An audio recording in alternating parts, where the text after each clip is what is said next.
Hey everyone, I am with Councillor Paul Ainslie from the City Council for Ward 43 here in Eastern Scarborough. Beautiful. So the reason I wanted to talk to you is because I know that you're one of the driving forces behind this incredible event.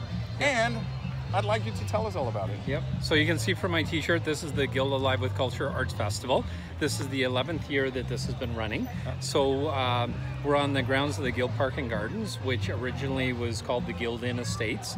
The basis behind the Guild Inn Estates was Rosa and Spencer Clark bought this property in 1932, referred to it as the Guild of All Arts, turned it into an artist colony here in Eastern Scarborough. Eventually this was bought by the City of Toronto, turned into a city park. We have the Guild Inn Estate behind us, which is an excellent partnership between City of Toronto and a company called Dynamic Hospitality. But we're in the Guild Park and Gardens, as this has been renamed.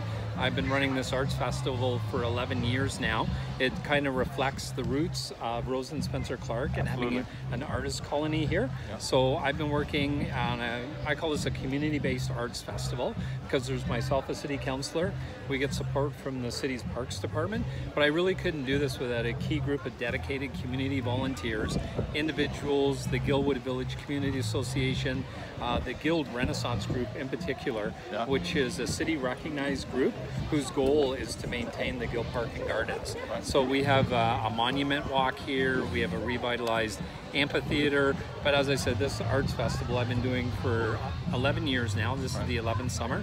I couldn't do it without that key group of volunteers that are able to look after all the dynamics and setup behind it, reaching out to the number of artist groups here. And we don't just have artist groups here, we have a number of community booths from different organizations here in Eastern Scarborough. So it truly is, this is a community-based arts festival that I've had the privilege of kind of taking the lead on as the chair and the local city councillor. It's beautiful. If you had any advice that you would pass on to other communities outside of Guildwood Village to come up with something similar to what we have down here, what would that advice be?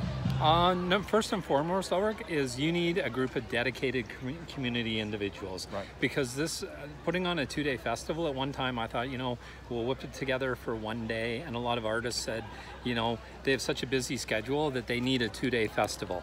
And so we've created a two-day festival, which is twice as much work, and you really need the individuals that are gonna come out here, make sure everything's organized, it's functioning smoothly.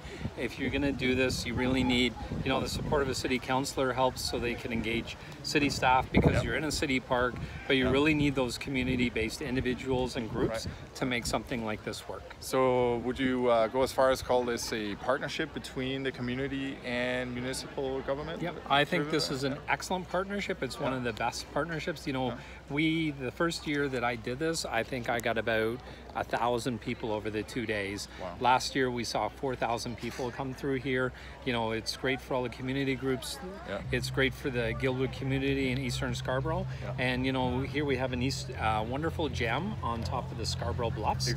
This really showcases Scarborough and the Scarborough Bluffs and the Guild Park and Gardens to the rest of the city, but I could not do it once again without all the community support. It's beautiful. Paul, thank you. Thank you very much. This is excellent. Thank you. See you guys. Thank you. Thank you, everyone.